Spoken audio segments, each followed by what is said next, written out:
Okay, so we've got three presentations. So Ken Woods, one of doyens of ophthalmology. Yeah, I wish. Many years ago, after the last one, recommended that I go to a five-star hotel on the West Coast called the Cummings Cruin Hotel. So I was not disappointed, but the fare was excellent, but the position perfect. And I think that's all I have to say about the fare.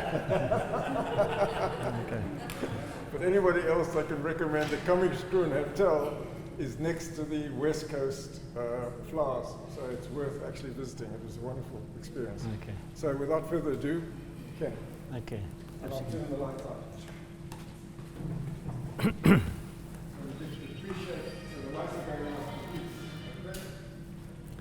Okay, well, good afternoon, everybody. Thanks very much for the invitation.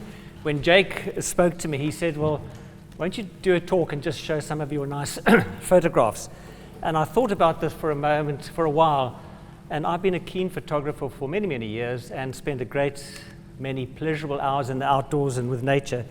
But I thought I wanted to do something just a bit deeper than showing nice photographs. And as you can see from the title above, the beauty is in the eye of the beholder. And I want to just take you down the journey of seeing things more differently and much more deeper, because you know we all spend time in the outdoor, whether we're hiking, swimming, canoeing, being in our gardens, bird watching, wildlife. We all do that, but often we don't see as much as we could see. So I want to show you some images and also just hopefully encourage you to see more deeply. Being a medical talk, it's got some medical bias to it too, because when you look on the internet, there's a lot of evidence that when you connect with nature more deeply, it improves your mood, it reduces stress, and improves physical health. And I think we've all experienced that when we take breaks from our hectic lives and spend time in the outdoors. And I saw this very lovely quote on the internet from some medical doctor who said, nature has the power to heal because it is where we are from, it's where we belong, and it belongs to us as an essential part of our health and survival. So on that basis, I'm going to take you through a journey of Cape Town into Namibia, the Overberg, the flowers, to wildlife, and then something a little bit more different as we go along. So our first stop is Cape Town. And for those who live in Cape Town, we don't need to remind you of the beauty of where we live. But the peace and tranquility that comes from walking along a lovely beach like this in the evening can't be matched. And again, it's about experiencing the moment.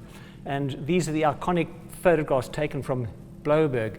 But I encourage you not only just to look at the mountain and distance, but look at the waves, see the rocks, see the beauty of the waves forming over the rocks. Even looking at these waves as they gently fall over this big, well-known section of rocks in front of Table Mountain. And I've spent many times going out to this site, and every time it's different, and you see something spiritual. You can hear the sound of the incoming wave as it rattles all the shells on the beach and you know, the evening clouds coming in. Those who hike, Bernie, I know you hike a lot and will have seen these views. We have wonderful hiking in Cape Town, and again, the spiritual enlightenment of being on the mountain like this and seeing these sort of views. And you need to take notice of the smaller things too. You see the small little patches of flowers in front of you, and they add an extra beauty to the mountain. And after the fires we have in Cape Town, sometimes we get all these lovely Watsonias coming out around about November and December. So photographers who know this will see where the fires have been and will use these sort of experiences to add dynamic input into their photographs. And this is a shot taken up from Lion's Head, and as you can see, the flowers in front make a difference. And again, I encourage you to see these smaller details because we tend to just look at the wider picture. Walking along, going along Cork Bay, just happening to gaze down on the waves coming in, and you see the patterns of light and these two people in the waves there doing whatever they're doing. But again, the beauty's there, and you need to stop and just give your time to experience this. And again, just the beauty of sitting watching the sun go down and the waves crashing on the waves. Often we wake up in Cape Town, we say, oh, it's a terrible day outside, there's this thick mist overhanging the city. But I heard a lovely quote saying, an hour spent on the mountains is much better than an extra hour spent in bed. And if you get out, you see this sort of scenery. This is just along the road to Signal Hill with this lovely mist wafting through the trees. And if you stop and gaze at the mist, you see things differently. So I encourage you again, don't let it pass you by. And these sort of images on the mountain can obviously be seen. Everyone below the cloud cover there is fast asleep in their beds thinking what a terrible day it is, but the hikers are up there enjoying this. And you see these different photographs. You know, the camera lens gives you a different perspective on things. When you stand at this viewpoint, you would not be able to see this with your human eye, because the depth of field in the camera lens gives you this kind of a viewpoint. And sitting up at Silvermine, feeling that cold front wafting over the mountains. Again, these are all lovely experiences that we can all have in Cape Town, but you've got to get out there, experience it, and give your time to engross in the environment.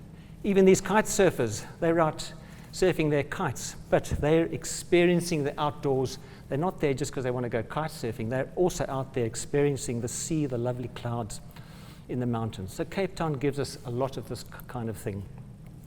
Cork Bay Harbour, you will have all been to. It's a rather smelly harbour of smell of fish and diesel from the boats. But again, it has a lot of beauty to it if you give your time to see it. Sometimes you may be lucky to see these big cold fronts coming in, pushing these waves across the seawall here. And it doesn't happen very often, but when you know it's there, it's great to go and experience it. And you see these old boats, you wonder, what is the story of this old fishing boat just locked against the quay? And all these old fishing boats, which sort of gives a history of past times. But there's more beauty to Cork Bay than just all the fishing boats. And if you look into the water just next to these boats, again, you need to see more deeply, because you start to see these sort of images all around you. And this is just a piece of rope hanging from a boat, and you can see all the lovely colors from the boat reflected in the water. And there's just these endless sort of artistic viewpoints that you can get. But you've got to look at it and give yourself time to see this more deeply. Cape Vineyards, many of us love our wine. We know about all the different types of wine, which ones taste better than the rest. I, unfortunately, am not a particularly great wine lover and don't know very little about wine, but I love the magic of the vineyards. And again, early morning mist rolling in over the vineyards, and the lovely patterns you can see over the vineyards. And if you walk in this sort of environment, it can only do you good. And apart from the exercise, it's a very spiritual sort of feeling. And as photographers, we look for shapes, lines, patterns, and again, you see this beauty in the vineyards themselves. Similar sort of shot taken looking at the mountains in the background. And when you're standing there, you wouldn't think to look at something like this. And sometimes I say to people, if you don't have a camera, take a pair of binoculars with you, because this is a photograph taken with a telephoto lens. But if you pick up a pair of binoculars, this is the sort of viewpoint you can see. Again, just the patterns and shapes in the vineyards. The Overberg is a very magical place which I've been to many, many times, and many of us who've driven the N2 at different times of the year will have experienced the beauty of the Overberg. Again, there's seasons in the Overberg. There's the dry summertime. There's the winter, when all the winter rains come in and all the wheat fields start to grow. And as I say, you get magical sort of shots like this taken. But again, you won't see this with your own human eye all the time. And that's where either the camera lens or a pair of binoculars will give you a different viewpoint. When we come to August, September, this is when all the canola fields start to blossom in the Overberg. And again, there are just spectacular drives you can do this. Sometimes I've left early in the morning from Cape Town and driven out to these areas and just spent the day photographing and immersing myself in this beauty. And you can see from these various shots that follow, it is really beautiful, and these farmers obviously do a great job in providing us with this artistic farmland to enjoy. And again, as I said a moment ago, as photographers, we look for these shapes and lines and patterns in the scenery that we're following. You can even just enjoy the clouds on the top of a hill contrasting with the yellow of the blue sky. And of course, these endless lines that follow the wheat fields, and then when we come to the dry periods, all the wheat fields have been reaped and the wheat has been taken away, and again you're left with these lovely patterns of light and different color in the Overberg. So the Overberg is a special place to visit, connect with nature, and also try to see more deeply. Alistair mentioned a little while ago about the Kammieskroon Hotel, which is a little hotel in Kammieskroon, but it's a sort of center of the floral kingdom in Namaqualand, and many of us will have been to these sort of places, experienced the beauty of all the wildflowers that come out after the winter rains in the Western Cape here. And we are blessed with these endless fields of colorful flowers all over the place. The thing with the flowers, though, is you can enjoy this to a certain degree, but after a while it all begins to look a bit the same, and you need to see more deeply into the flowers. And again, once you start to get closer to the flowers, you start to see something differently. And again, this is where the camera lens probably gives you a viewpoint that you won't have elsewhere. But as you can see, as you get closer and closer to the flowers, you start to see a different kind of beauty, the intricacies of these beautiful flowers that only are there for a month or so. And as we get closer and closer, so you get this sort of imagery. But again, your human eye cannot really see this. This is taken from about 10 centimeters away through a camera lens. So this is what photographers enjoy, and again, you might be lucky to see a bee flying in with pollen into one of these little flowers.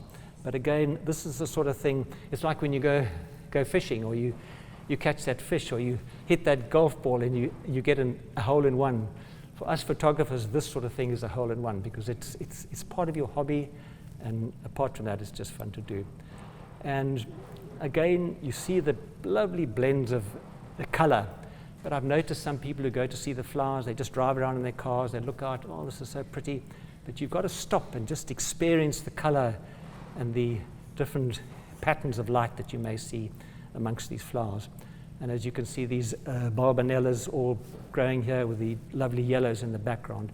Again, the camera lens gives you a different perspective, because with the lack of depth of field, only the front flowers are in focus, but the back are not. So your human eye can't see it like that. And as we go deeper and deeper, you can see this sort of thing. And this is a recent trip that we did. I was lying on my stomach on a little ridge, photographing these flowers and just getting the colors in the background. And again, those white lights you see in the background are just sparkles of light that are out of focus because of the lens of the camera. And these pictures are taken where you put your camera lens right into the flowers, and you get this lovely one flower in focus, and all the rest out of focus. And sometimes you're lucky just to catch a little wasp sitting on the edge of a flower like this. Or this bee just on this lovely flower here. I know very little about flowers. Don't ask me what all the different names are. I'm not a botanist, but I just enjoy the beauty of them. And this is actually a photograph that's been set up in a way. My grandson loves looking at catching praying mantis, and he brought one round to me one day, so I just popped it on a flower in the garden and took a picture of it. But you wonder, you connect with this little tiny insect, and his two little eyes staring at you with a camera lens, focusing back at it, and it does make you see more deeply and connect with this little thing. And just a few more shots showing the beauty of these flowers. Morning mist is lovely again. You can get down and see these lovely water droplets on the flowers, and each little water droplet actually forms a lens. You can see a picture of the flowers in the background being reflected in that little water droplet. And this is a shot I took many years ago. These little flowers you see are about 2 centimeters high. The white, sorry, this is falling off. Are you able to hear me okay? And this was my last image of the flowers. So the flowers are beautiful to see, but you must take time to see them in a bit more detail. There's my down arrow there. Namibia is a beautiful country to visit, and we've spent many hours in Namibia, and I'm sure some of you will be there.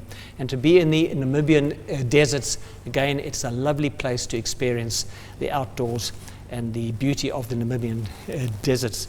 For those who've been to Sossusvlei, these dunes are famous amongst the world, and we have many, many tourists flocking into these areas, seeing the beautiful dunes, and they have a fantastic artistic pattern to them, as you see, by these dunes. But again, you have to look to see all this sort of stuff.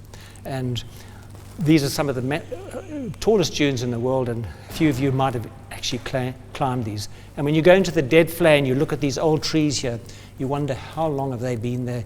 Probably many, many decades before we were even born. And again, this is a very special place. A photograph like this only appears for about 10 minutes at the end of a day, when the sun goes down behind the dunes in the back and these trees fall into silhouette, and you get this lovely red color on the dunes. It's a beautiful moment to experience. It's quiet, there's no one around, there's no sound, just this changing color. And even here, you might wonder what this is. And some people think it's trees growing out the sand, but in fact it's taken from the very top of one of the big dunes, looking down on patterns in the sand that have been created by water that's crept over the sand and exposed the red sand underneath it. And when you look at an old tree like this, old and fallen, this tree was probably a young spruce like that one in the background when we, in 1968, started medicine. Some of us have fallen too like this tree, but it just tells a story. And again, the size of these trees against the dunes. Wildlife. I've loved wildlife. I've loved photographing it. Gail and I have spent many, many times experiencing the wonderful game parks of Southern Africa. I'm not going to give you 1,000 pictures of animals, but just to, again, show you how to connect with wildlife more deeply. And we've spent time in the Chobe River experiencing animals. But when you close to an elephant like this and you look closely into those eyes of an elephant, even if you haven't got a camera, take your binoculars, you look at that little small eye and this giant beast staring at you. And again, you wonder what it's thinking as you're looking at this lovely beast playing in the water. And again, there's a lovely family feeling amongst these elephants. We've all watched them guiding their little babies towards the waterhole. And again, on the Chobe River, I have a very great memory of this image as this little baby was being helped across the river by its mother.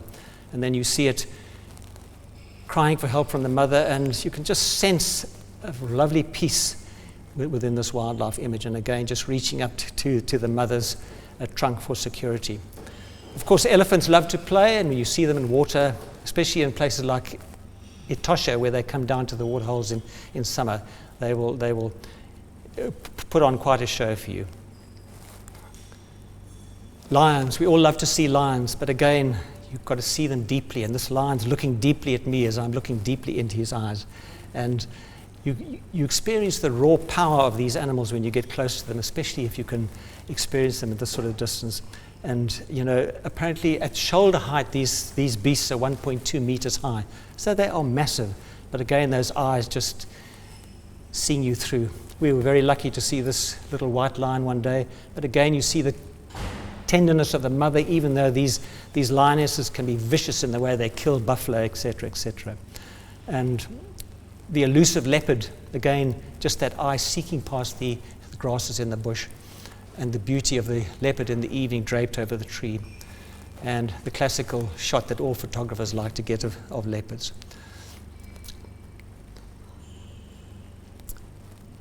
Cheetahs, they're not as pretty as leopards and maybe lions, but little baby cheetahs are very cute, and I've heard my wife squealing, "Oh, they're so cute," so often when we've seen this sort of scene. And of course, sometimes they pose beautifully for you. But it's not only these animals which are great, even the zebras can put on a show for you and show their patterns, and it's also almost a graphic image, and even them shooting through the water. Birding. Birding's a very popular hobby, and I'm sure there are many of you amongst us who are keen birders. And birding takes you into all sorts of outdoor places, makes you connect with nature, and just sitting and looking at birds is wonderful. And wherever you go in wildlife areas, there are always birds. And you wonder what a little white-faced scops owl like this is thinking as you photograph this thing sitting in the trees. I'm having to rush a little bit because of time, but these are cute little barn owls that were at one of these birding refuse areas. They'd been rescued from a nest somewhere. Birds are beautiful. They put on this show for us. They're artistic. They're almost like ballerinas when they stand drying themselves like this, and when they take off from the water, beautiful. And again, photographers love to capture this, and you can even see this with your own eyes as you look through your binoculars. A battalier eagle taking off from a waterhole with the droplets of water splashing around him, the grey heron waiting to catch that fish. Again, these are peaceful moments just to be in communication with these beautiful birds. Or the pelican taking off from the water, and again the backdrop of the pelican and the flamingos behind. On the Chobe River, you love to see these little African jacanas, and if you're lucky, you might even see the chicks. This chick's probably only about a few days old. And the interesting thing about the African jacana is the females are very promiscuous, because they mate with the male, lay the eggs, and then they leave. And then the male incubates the eggs, raises the chicks, and the female then goes off to the next male and gets fertilized, lays more eggs, and she moves on. So these little birds are rather promiscuous, unfortunately or fortunately. We all love to see the little kingfishers, and the little malachite is one of the favorites of all of us. And of course, the pied kingfishers always make a lovely sight. Again, one of Gail's favorite birds. We love to capture as photographers that moment as they alight from trying to catch fish. As I say, it's like a hole-in-one with golf. So I encourage you with birds to just spend time with them, put you in nature, and shows you their beauty as they alight from this is taken in Kirstenbosch actually, where the orange-breasted sunbirds come down in summer. And at our sewerage works out here, there are many flamingos who will come, and you see the beauty of them as they alight. Again, these little Egyptian geese are everywhere, but again, in the right ponds with the right color, you can get such magical shots of them. Ducks, beautiful. And again, you see the beauty of them alighting from water. It's not easy to get these shots because they're gone in a second, but sometimes you're lucky. And the beautiful bird against the blue background of the water. Even a purple heron. I took this shot as this thing took out the water, and then only realized when I looked at my photographs later that it actually had a fish in its beak. And these are the Cape gannets that we see up our west coast. And the dance of the blue crane. This is our national bird, and you can sometimes be lucky enough to see these up in the Overberg. So birds are magical, and you need to spend time with them just to see their beauty. Now I'm going to just change tack slightly and talk about altered reality, deceiving the human eye, because sometimes we see things which are not real, and this is where your question of Photoshop came in. These images are not actually Photoshopped, but they're just photographs using different techniques. We've all watched the Argus cycle race, but if you see a picture like this, you never see this when you're watching the Argus cycle race. And this is taken with a camera technique where you use very slow shutter speeds with a burst of flash. So the slow shutter speeds gives this blurred sort of artsy feeling, and the flash just freezes the motion. And you capture these quite special images, which I think in a way captures the essence of the Argus cycle race. And I've played around with this sort of stuff quite a bit. My brother calls it artsy-fartsy sort of stuff. And again, you can just see these various images. You can zoom your camera as you take pictures like this. So this is, your human eye can't see this. Even walking through a marketplace, by just blurring the picture in slow shutter speed, you can get these interesting things. These are the scarves hanging on a shelf, just moving the camera up and down. And again, I think this is the Two Oceans Marathon, with all these runners taking off in the early morning and creating this feeling. This is what we call a starburst in photography. You can't see this with your human eye, but when you focus with a wide-angle lens on a little burst of light coming through a hole, the lens itself creates this starburst effect. So this is altered reality. It's not really Photoshop, as I say. And again, when you look at this scene, the sea never looks this smooth. This is using very slow shutter speeds. And again, a similar sort of feeling where you get this milky sort of water. This is taken on a stormy day out at the Strand. It was blowing wind, it was cold, it was heavy wave storm, but with a slow shutter speed, you get this sort of ethereal looking image. And again, just waves that can be slowed down by using a slow shutter speed. How am I doing, Jake, time-wise? When you look at the surface, again, these are slow shutter speeds, which just give something different that you cannot see with your own human eye. These are these same elephants we spoke about a little bit earlier, thrashing through the water with this lovely slow speed, creating these feelings of water. Now, when you look at something like this, you'll think, what on earth is this? This is, again, taken just with a slow shutter speed, but turning the camera around in a circle like this. So you get these weird sort of images, which are not real, but are fun to take. And sometimes could almost make a nice art hanging on your wall. Again, walking in Newlands Forest, just moving the camera around a bit, moving the camera up and down as you take a picture. So you get these sort of images. And even with your cell phone, you can take this sort of stuff. This is a wine bottle with just holding a blue light and twirling the blue light around the wine bottle. And again, you get these fancy effects. Zooming into a scene as you take a picture.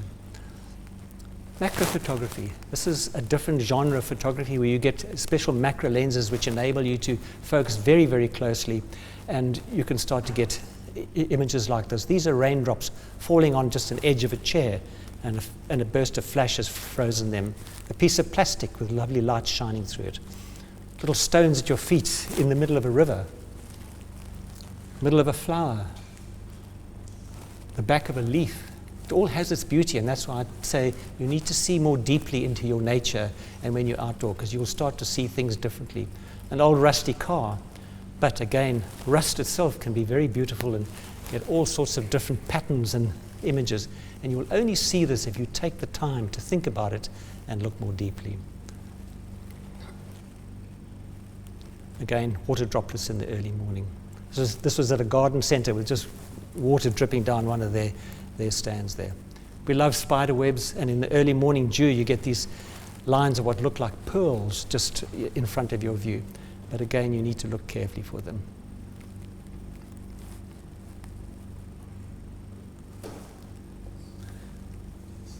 This, again, you probably won't realize what this is, but this is actually an ice cube and little patterns inside an ice cube.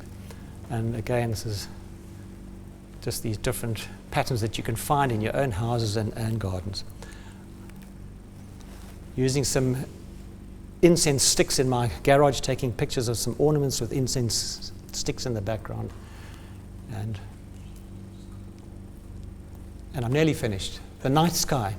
You know, we spend all our days, but at night, when you go out at night, there's something really fantastic to see.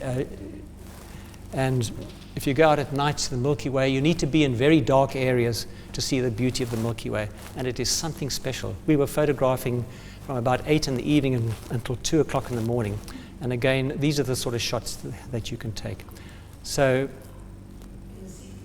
I encourage you to connect with nature. It's essential. And the impact of this connection can bring peace and motivation into everyone's lives. Look for your own beauty in nature and in your own life. And I found my beauty many, many years ago. This next week, Gail and I will have been married 51 years.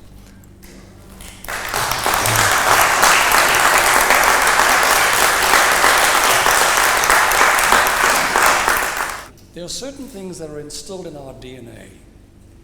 And in little boys, you can take young boys, give them a piece of steel, and the first thing they'll do is sharpen it. The idea is that they can either stick it into each other, or they can cut something with it, or they can mutilate a tree, or they can do something with a sharpened piece of steel. And that is, they're never taught. They've never been to a blacksmith shop. They've never seen somebody sharpen a knife. They've never been allowed into their mother's kitchen drawer, but they do it instinctively. You give little girls a bedspread and 2 chairs, what do? They make a house. Women are taught to make a shelter. Men are taught to make something sharp with which to either get food or stick into each other after a bad night. Now, I must acknowledge Des Horn, my dentist, who is a superb knife maker. He was a very good dentist, and he eventually stopped practicing as a dental surgeon and has gone making knives full-time. And I think he's recognized today as one of the world's top knife makers. Excuse me. I was very privileged to spend 3 days with him learning how to make a knife. And at the end of the 3 days, I said to him, Des, do you think I should give up my plastic surgery? And he said, whatever you do, don't give up your day job. So it's not my day job, it's a hobby. And what I'd like to do is just very briefly show you how we make a knife. People have been making knives for centuries. And as metallurgy has improved from making just sharp flints, bronze instruments, bronze knives, and eventually high-quality stainless steel knives. They've gone through a whole progression, and it involved from the earliest discovery of iron. Iron itself is unfortunately very brittle. And you went into battle with a pure iron Fe sword, and you hit your opponent on the head. It was very embarrassing. The sword would break with often, embarrassing or sometimes fatal consequences. So man learned to make alloys, and the first alloy that was introduced into iron was carbon. And we're all familiar with the terminology carbon steel. Carbon steel is very tough, very hard, retains a very good edge, but is high maintenance that if you let it damp, put it away damp, it rusts.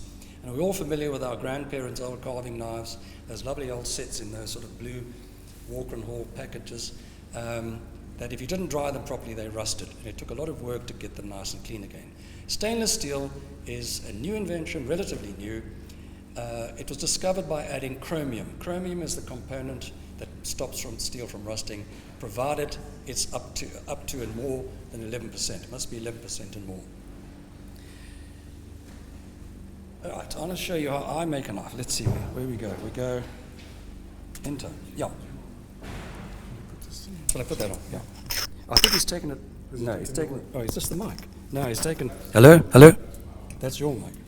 I think he took the other mic away. Anyway. Right. You do a course. You go and spend some time with a knife maker. Knife makers, unlike plastic surgeons, love people to come, novices to come and spend some time with them. We will do that as plastic surgeons. If he's in the same town, we'll give him all the wrong information. If he's from another city, another country, we welcome them. But knife makers generally are generous with their time, generous with their information. And Des Horn is like that, and all the knife makers I know like that. You get the books, there's dozens of textbooks, and as I visit a knife making friend, and there are clubs. Every town has a knife making club. It's a very popular hobby. It attracts a lot of people who previously were in the industries of heavy machinery making, panel beaters, that type of thing. They always look at me when I go to my club. They always say, you know what, he's a plastic surgeon. And I feel a bit embarrassed because they're all basically journeyman artisans.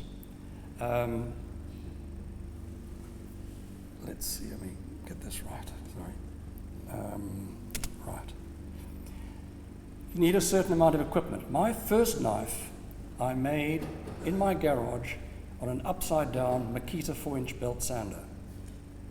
Left it on the ground. If you think about the potential hazards, it's phenomenal, but nevertheless it's fine. I made my first knife. You turn the angle grinder, the belt sander upside down, and you grind your piece of steel. And we'll talk about steel later on. But when you get going, you need a vise, you need files, angle grinder, belt grinders, a furnace for heat treating, you need a polisher, wet and dry paper, a drill press for accurately drilling holes, and lots of energy, lots of elbow grease. It's also, it's dirty. Unfortunately, whenever you grind steel, anyone who's ever ground steel, you know you get a lot of black sort of powder. You've got to wear proper ventilation protection, you've got to wear a mask, and protect your eyes and hands. That's my workshop, and as you can see, every aspect of health and safety is closely adhered to. That's a horizontal belt grinder. It's got a platen there. That's one of the belts I've just taken off. It goes around the motor there, comes over the top, and you can also do things across here. This is a horizontal one, which works in the other way, and it's got different size polyurethane coated wheels, so you can grind the sort of curves and some of the the sort of shapes of your knife. I like using African hardwoods for my handles. You can use anything for a handle, from plastic, mother of pearl. I love these things, which mainly are African hardwoods. This is African blackwood, and what they are essentially are all offcuts. You go to Ticton Timbers, you go to Rare Woods, and you ask for their offcut section, and they are very happy to give you a big bag full of these things for about 20 rand. They're only too happy that you take them away. Antlers, fallow deer antlers, which are plentiful in the Eastern Cape. And this wonderful wood here, which is called sneezewood, Nieshout, also indigenous to the Eastern Cape. It's incredible. That piece there is probably about 300 years old, and it stood in the Cape weather, in the East Cape weather, for 300 years. And it looks terrible on the outside, and you cut through that, and it's the most beautiful heartwood, beautiful, beautiful wood inside. And then there's desert hardwood. This is a kind of hardwood species that comes from Namibia. Also very, very hard. You want woods that are hard, that are stable, are not porous, so that when you wash them, the water won't get through, and don't shrink. So once you've positioned it accurately on the handle, it won't shrink. So this is my little wood pile, which actually is the view from our kitchen window. Paula, I will one day clear it. This is a polishing machine. Your final steps in the manufacture is putting a high quality polish. It's a dangerous machine in that you've now got a sharp instrument, and if that wheel, that felt wheel, catches the tip of that knife, it wrenches it out of your hand, it bounces off the top wall, and it's in your femoral artery and vein before you know what's happened. So knife makers have died from this very injury. Somebody died in America recently. He got a blade, a ricocheting blade, off the wall into his femoral artery, and by the time they got him, he'd bled out. So that's the polishing machine. A furnace. The steel that we have, or I'll get, is annealed. By that I mean it's softened. After the process of melting the alloy, extruding it, and making a sheet, it's soft. It's relatively soft. It's too soft to actually make a knife out of, but it's wonderful to work with because you can drill it easily, you can mold it, you can file it, and do all sorts of things with it, work it very well. It then goes into the furnace where it's hardened. There's a whole chemical structure change when you harden it. It goes up to 1,100 degrees for half an hour, and then you quench it, you cool it down very rapidly, and the molecules change their structure and they get very tight and very hard. Unfortunately, anything that's very hard is also very brittle. So after the hardening process, there's a tempering process, which is in your ordinary oven, 200 degrees for 1 hour. You need a vise, a decent vise. That's got a copper, this is an old piece of copper, which I've put there because all vice have very hard metal teeth, and if you put your beautifully polished blade in there, you go back to square one, you get a whole lot of indentations and scratches on your blade. So the copper, softer than steel, it just protects your blade. Right, so now we get to the design. Every knife has a particular function, and that is a tomato, obviously. That is a Bowie knife.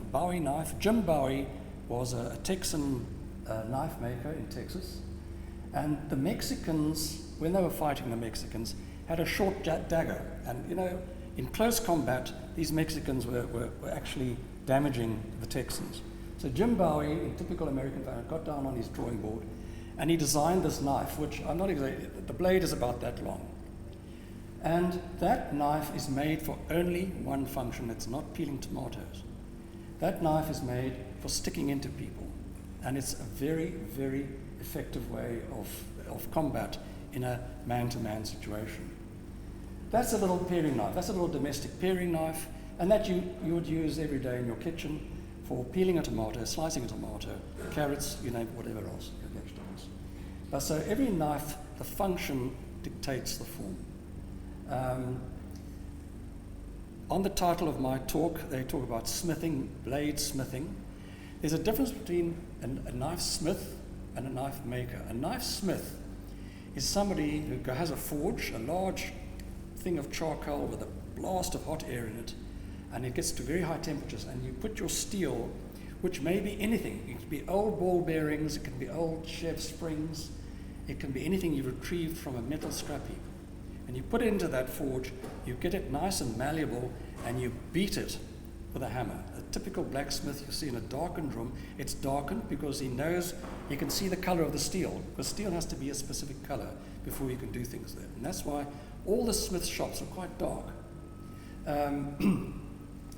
That is smithing, where basically you've seen these guys, they have wispy beards, they usually live on a small holding on some remote part of southern North America, and corduroy dungarees or denim dungarees and a leather apron, big arms from all the hammering. And they have wives, and anyone who's been to the Sedgefield Saturday morning market, they have wives like that who have lovely long dresses, unkept blonde hair, and they make yogurt and artisan cheeses. Anyway, that's and they've got that's right, they have lots of tattoos. I do what's called a stock removal method. So our steel comes in a bar form. It's already, the whole forging process has occurred at the factory in Germany or in Sweden. They've taken the lumps of steel and they've heated it up and they've melted it and they've banged it and they've made it nice and thin into 3 to 4 millimeter thick strips. So that's how and what we're going to do, we're going to remove steel to get our shape. So planning and drawing, first you've got to decide what kind of knife do you want to make. You do it on paper. These are just little paper patterns done on paper, cut out. And I love this design. I enjoy cooking and I find this is a very practical design because what you've got here is a paring knife. You've got something you can pare, you can slice, you can peel with. And the nice thing, if you're chopping, you can also chop, the old-fashioned chopping up an onion. And then this is wide enough that you can then pick it up and put it into a pot or a pan. So that's your paper pattern. And then you draw that out. That's a piece of metal, a piece of Swedish steel called Nitrobe 77. And just a brief note about steel. Carbon was introduced into all high-quality steel that had to do heavy work. And it unfortunately, they call it dirty steel because when you grind it, you get this little black dust. Now, what the Swedes have done, are very clever. They've removed carbon and they've put nitrogen. How they do it, goodness only knows. They put nitrogen into the steel, and the nitrogen takes on the job of the carbon. It makes it very tough, very hard. So the name of it is Nitrobe 77. I managed to get some of this through Des Horn, who was able to export it from the Damas steel manufacturers in Sweden.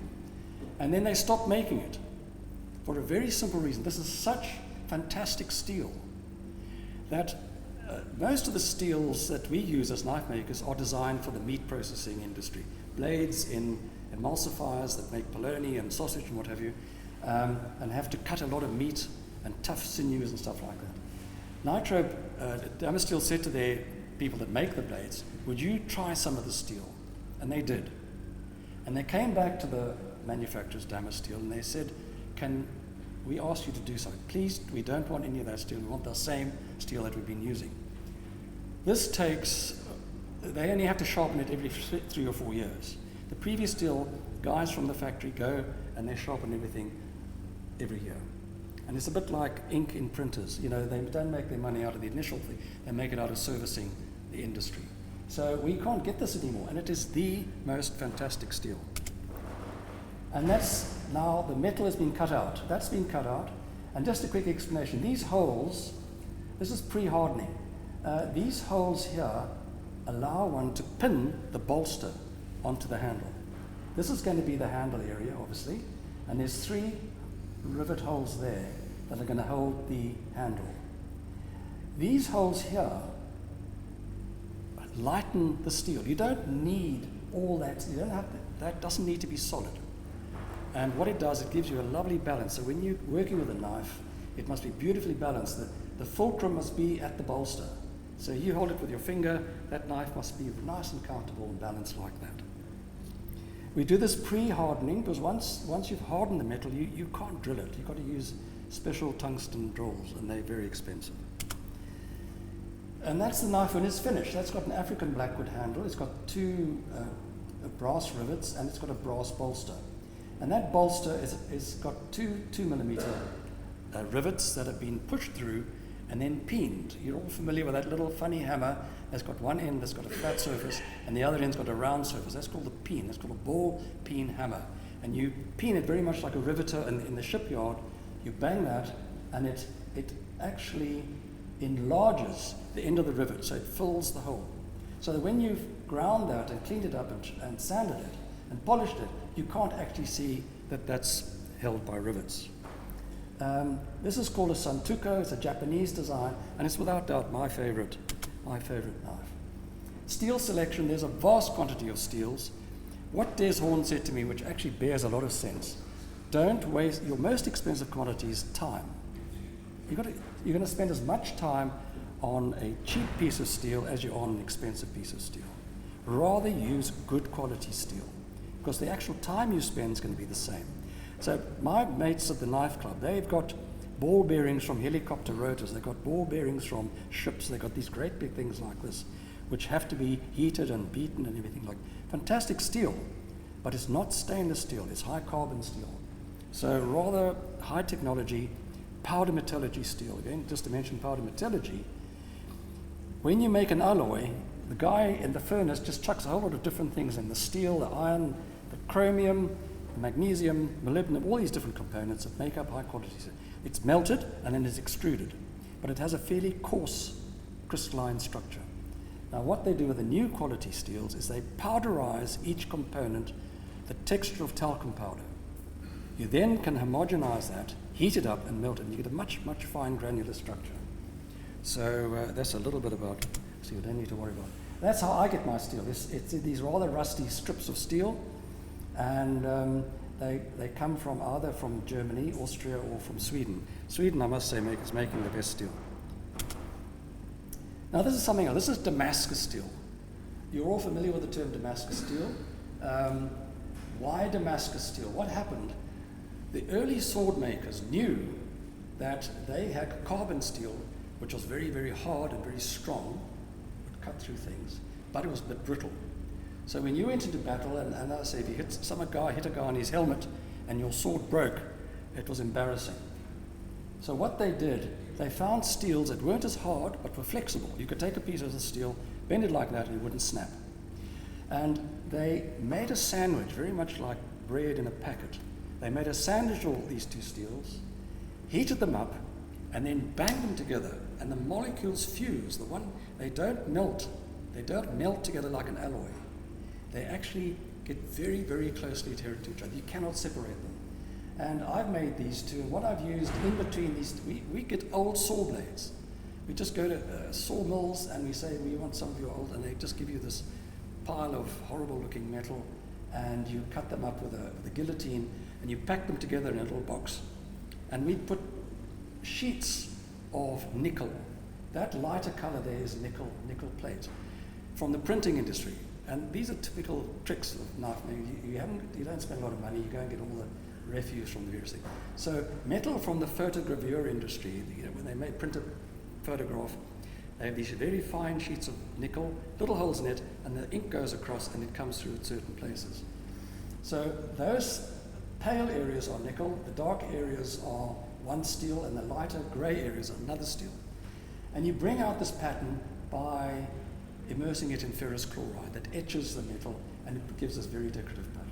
The top quality samurai swords were made like this. The Japanese were masters of it. The Indians were the ones to find it. The Japanese perfected it. Damascus steel. Why it's called Damascus, I don't know. It never originated in Damascus. Cut the outline, drill the holes for weight reduction, bolsters and handle pins. And this is now a batch of knives I've made. They've been heat treated, and that heat treating gives a sort of mottled appearance. They all look a bit sort of moth-eaten. You can see the holes we've drilled. This is a French pattern. We call that a French pattern chef's knife. That's a filleting knife for filleting fish. These are sort of smaller hunting chef's knives. These are going to be steak knives, Argentinian steak knives, and those are just a selection of paring knives, what we call paring knives, for utility in the kitchen. Hardening, tempering, I've spoken about, and we use a belt grinder now to remove the steel and to give what we call a double take. If you look at a knife, It tapers from the handle to the tip and from the spine of the knife to the blade. And we hand sand to remove all the belt scratches. That takes a lot of work. Pin and pin the handles and handle scales, I've mentioned. Polish, sharpen, then finally brag. And that's just a paring knife for the handle, African blackwood handle. There must be no air in there. There must be no gaps between your joints. It must be absolutely airtight. And there's other applications. You can make a nice pizza knife or a focaccia knife. These are two lap knives called pukkos. That's used a bit of Damascus steel, and that's antler and stainless steel. That's just a selection of different knives. And just a word about safety. You can buy commercial knife guards to keep in your kitchen drawers, which have two functions. One is stop you cutting your hand when you put your hand into the drawer. The other function is to protect the sharpness of the blade. Finally, there's nothing like a sharp knife. And I recommend Japanese whetstones. They're fairly expensive, but they last a lifetime. And you get them in different grades, and you want a nice fine grade. Most commercial whetstones you buy from hardware stores are much, much too coarse. They're horrible grey, grindy sort of things, damage the blade, and although they do serve a function, they're not as nice as a good quality Japanese whetstone. Test of sharpness is to take a piece of paper, and you can cut what we call a curlicue. You can do this little, and it sort of makes a little picture, just uneffortlessly cuts the edge. I found a better way was to take the hairy forearm of my youngest daughter's latest boyfriend, and you can actually shave the hair off. And there's a subliminal message there which invariably gets through. So, thanks very much. Okay, so what we're going to do is, unfortunately, we're running way late, and we'll leave the lights on. And so the talk of the 10 took down memory lane was designed to be completely interactive, and I think we're going to push that into the next session because Dave Clark isn't here. Send apologies if you can't be here. So the took down memory lane and how we can get from second to sixth year, we're going to do after tea. I'm just going to do a quick, short, quickie. It's fun, and it's going to be a little bit irreverent. So these were the interns in 1973, and you could recognize yourself there. And Peter, I just want to show you what you looked like 50 years ago. You were really quite a cool dude, in those days. Yeah. But what's interesting, so there were 36 of us, and 12 eventually went overseas, and 24 remained, and 14 of us are still in Cape Town. And so these were the interns in the Eelsford. Tony, I think you'd been on the beach for a hell of a long time. I mean, look at that. Kerry, look at you over there. You recognize yourself, sort of. You go. I don't know what's happened to Pete Ross. Anybody got any ideas? Okay, we were unable to contact him. And there are two of our revered friends who are no longer with us. And look at this here. That was taken into the doctor's bungalow. There was this newly married couple, they hadn't been married a year. And now they are 51 years later. And Vera Elders came for lunch. They used to have a very nice fish and chips, and she popped in for lunch one day. I took a picture of her. And this was in the ward. Now, Pete was a real smoothie. and that was a young, naive British nurse visiting. And she was like Patty in this smooth guy. I felt very sorry for her. It's unbelievable. Some of us weren't quite as smooth, so I just flipped pancakes for the staff. And then suddenly, what happened? 25 years passed, and there we were at our 25th reunion, and we were now about in our late 40s, and we were getting established, and we were doing well. But notice, sort of the ravages of time time was catching up with us. Just look at the grey beards, grey. Look at the follicular depletion. Look at how Jimmy Miller there. He's getting really, really bald. Sort of, and that was a great time. And I took some pictures on the dance floor. Look at this lot here. Sort of, some very smooth moves. Kenny Gale, Alistair, and Sue, and even old Andy had some smooth moves. He and Janet on the floor, and then suddenly it was 40 years later, and 49 of us arrived, and we had a glorious time for that, the 40th reunion 10 years ago. And what I've done is I've put some slides together related to the 40th, just to remind you what we were like 10 years ago. And I've been a bit irreverent, and you will see what happens in the slides. So I've taken some pictures. I don't know what was said or what was being said, so I've added my own interpretation related to the personality of the characters. So, and what was really pleasing, and it's evident here today, is actually how quickly old friendships have been rekindled, and actually the joy of seeing each other again. This just shows a bit of what happens with aging. So this was Jeff Pasval after we graduated. Then what happened? He got a road scholarship, and suddenly he had to be oriented. And that is Jeff last month. He just sent a picture to remind us what he looks like. Happily settled in London. Okay, so we all know, you can recognize Ronnie Shapiro, he's got a little bit bald. You can recognize Gary, but I'm going to give a prize. Who's this over there? It's one of your classmates. Who is it? Yeah, it's from the Gilbert. Yeah. Sort of, that is interesting. Okay. So Dixie was always larger than life, okay? And there he is embracing, he hadn't seen Mickey for a long time, he's embracing Mickey. What is he saying?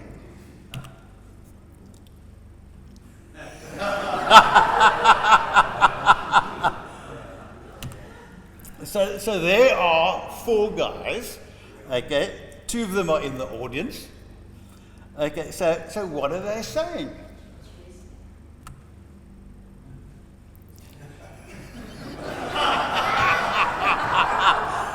No, just look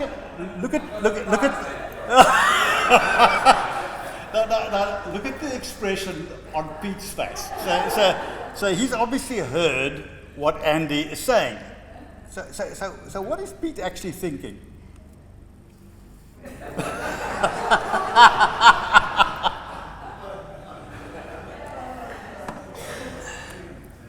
Okay, so then we had a lovely selection of talks in the Wolfson Lecture Theatre, and so there was Tony Bradlow. He was now the head of the Oxford Deanery, and he became sort of quite English. So what was he saying? And he said, then I had to learn to talk posh like a pom to fit in with the academic Oxford crowd. And then Jimmy Miller told us about the motorcycle tour he did. And I think he said something about Zen and the art of motorcycle maintenance. And then Philip van der Hille, who was, he's done incredibly well in neurosurgery.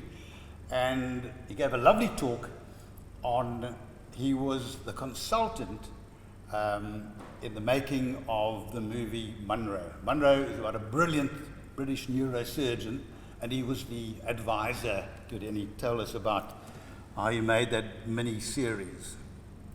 And then the next talk was Joe, and he spoke about friends in high places. And I think he told us something about how you can climb Everest without an oxygen mask, but he said it was not really advisable. And then, larger than life, El Dixie, I mean, he was a real tonic. He was telling us about life in the frozen wastes of Canada, and I think something about freezing your nuts in the, in the cold outdoors. And then Irv told us about the Kalahari, and I think he said Kalahari is his favorite place on earth.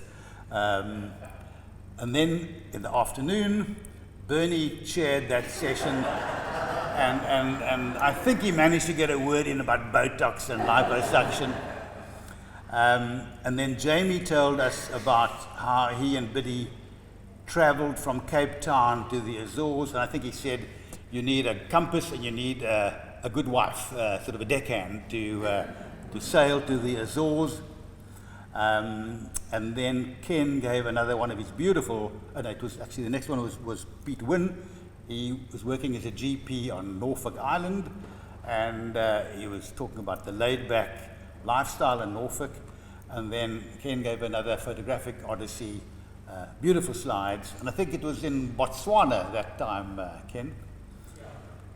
And then there were some pictures taken at lunch. Now, what was Pete saying? And I tried to imagine, and it was just the way he held his hand there. And I think what he said was, that's what he said. I think he was demonstrating something. And then he got even more excited. So what was he saying to Mike Roberts? And I think this is probably what he was saying. Delighted to meet you, two-finger. Okay. And then we went for dinner at Smuts Hall, and Arden Forder was the guest speaker. We had a lovely evening. And so there was Mickey, looking very stylish. There's Pete and Charlie. And I thought, Pete had that rather quizzical look. What was he actually thinking? And I think this is what he's thinking.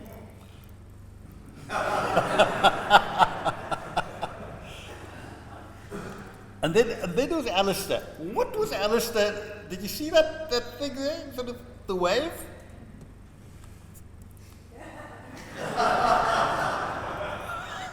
The royal wave, Alistair. And then Arden Forder, I think he gave a lovely talk. And I think this is what he said. I'm sure none of you actually remember any bacteriology. But then anyway, it didn't matter because none of us did bacteriology anyway. And then Mickey was having this rather intense conversation. I enjoyed your lectures in third year, but you overdid the hand washing. So how does Forder react to that statement?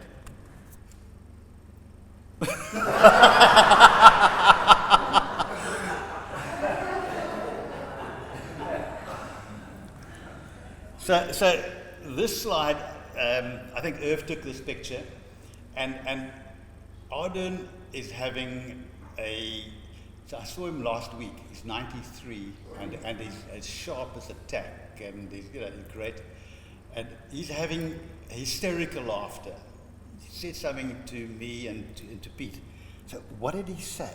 It was so bloody funny.